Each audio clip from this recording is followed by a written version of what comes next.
yesterday's news. Hello and welcome to Old News, the programme and podcast which looks at news stories of the day through the papers of yesterday. Well, the President of Tynwald has just been in the news recently. Mr Skelly, of course, standing down, and Mr Watterson taking over now, Juan Watterson, as the President of Tynwald Court. So I thought, what do the papers have to say about the President of Tynwald over the years? It crops up a fair amount, not always specifically to do with the role, but perhaps their position and part within government and the Constitution. We go to the Manx Sun, perhaps, Saturday, May the 1st of 1880. Since our last issue was published, additional proof has been given, they say, of the serious nature of the constitutional question now pending between the Governor and the Speaker of the House of Keys, and fresh reasons have been furnished for a grave consideration of the whole matter by the public at large. The peremptory way in which the Governor called the Speaker to order for announcing that Mr Farrant's motion had been carried in the Keys by the casting vote of the Speaker naturally aroused a feeling of irritation in the public mind, and the applause in the court, technically indecorous and improper as we admit it to have been, when the Speaker with admirable firmness and coolness declared he should exercise his casting vote unless it were shown to his satisfaction he could not do so, was a sufficient indication to the Governor that his pretensions to overrule as official President of the Tynwald Court the Speaker of the People's House must be thoroughly established by a reference to insular constitutional law and usage. The message read in the Keys last Tuesday is an effort made in this direction.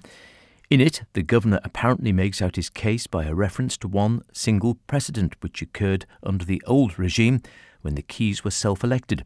It took place, it appears, at a Tynwald court held at Castletown on the 28th of October 1863, when the voting in the Keys being equal on a certain motion, the Speaker gave his casting vote which was accepted. But on his right being challenged, the Keys decided at a private sitting that the Speaker had not two votes in Tynwald. This is the only instance the Governor can find in the whole archives of the legislature to sustain his position. It is quite clear that the Speaker in 1863 thought he had the right and must have exercised it in accordance with previous custom and usage. But the Governor deliberately informs the Keys that the mere fact, even if it could be established that successive Speakers have thus carried into Tynwald a privilege specially given by the Keys to their Speaker when presiding over their deliberations as a House, would not create the right unless it could be shown that the right claimed had been exercised with the knowledge and consent of the Governor and Council. It thus appears that the precedents found in favour of the Speaker's exercise of two votes in Tynwald would be disregarded by the Governor unless an express sanction, by means, we presume, of a written convention between the two legislative branches, had been given to that exercise. Make of that what you will. In the Manx Sun of Monday, July the 2nd of 1894, we hear of the holiday of the year.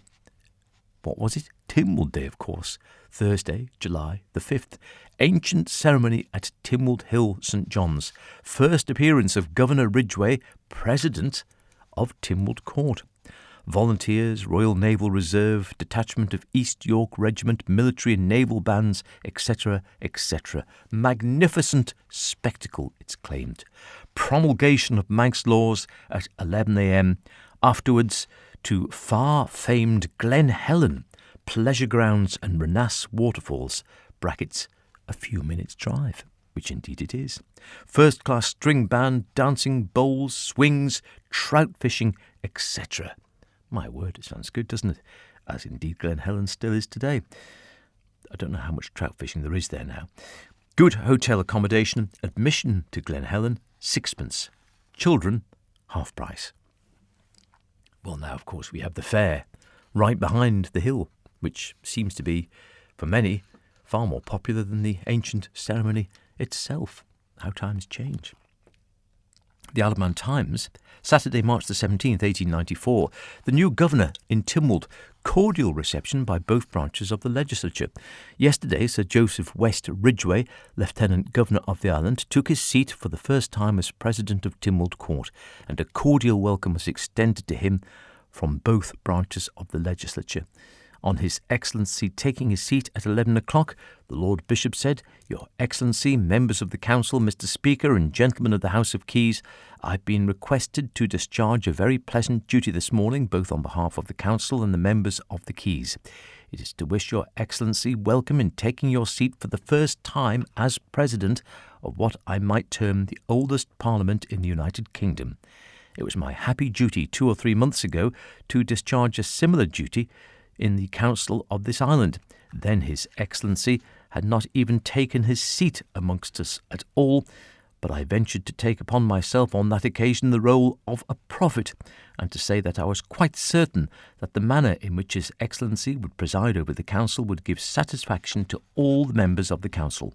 I think I may now say, almost as an historian, that he has done so, and that the expectations that we entertained with respect to him have been fulfilled. I am quite satisfied when His Excellency has been with us a short time, and when you gentlemen of the Keys as well as the Council know how admirably he does preside over these assemblages, you will feel the same satisfaction which we do who have had that advantage. We bid you welcome, sir, today. We trust you will have much happiness in discharging this most important duty which falls to your lot of presiding over these two houses when they sit together in the Tynwald Court. And we trust that in all our deliberations we may be guided under God by you to do that which is wise and salutary for the welfare of the Isle of Man." At which point there were cheers, we are told. The Governor, of course, wants President of Tynwald. No more. A colourful Tynwald we read of in the Examiner of Friday, July the 9th, 1948. Impressive pageantry of ancient ceremony. Earl of Derby, an interested spectator. Giving the scene a colourful holiday atmosphere in the bright sunshine, around 7,000 people, the biggest crowd since the royal visit in 1945, witnessed the impressive pageantry of the Tynwald ceremony on Monday. Manx homecomers from many parts of the world, and the Earl of Derby, head of the House of Stanley, whose ancestors were Lords of Man for 3 centuries, saw the unique spectacle at its best. The young Earl saw His Excellency, the Lieutenant Governor, performing the function of President of Tynwald, which hundreds of years ago was performed by his distinguished forebears.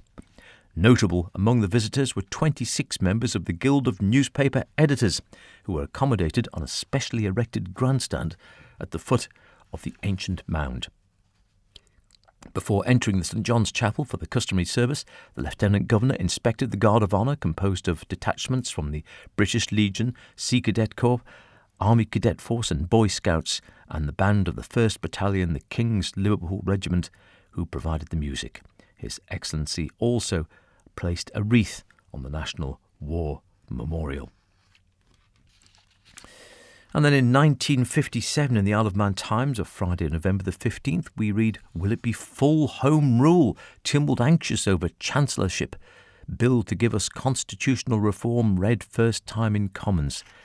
After hearing a detailed explanation by the Attorney General on the Isle of Man Bill dealing with customs and other financial matters, following the agreement between the United Kingdom and Manx governments, Tynwald approved a resolution that the new bill be introduced into the Imperial Parliament, and the Attorney General added he hoped to introduce the Manx Bill next month.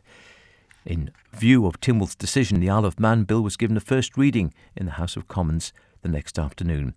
Members asked would the Governor retain the power of veto, and what would happen if Tynwald changed the constitution and decided that the Governor should no longer be President of Tynwald, which of course eventually happened.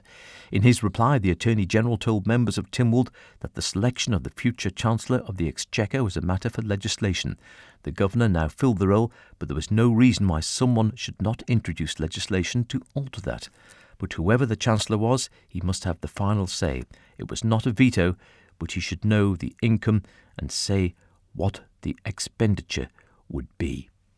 Fair dinkum, I would say. And of course, yes, we now have a president who stands alone, as it were, and still the Lieutenant Governor, whose role perhaps is more ceremonial these days, although he does still have a part to play when push comes to shove, as they say. Either way, President of Tynwald, congratulations to Mr. Watterson for taking on the role, and Mr. Skelly, who's performed it so admirably for a number of years. It is, of course, old news. Until next time, cheerio. You're gonna be yesterday's news.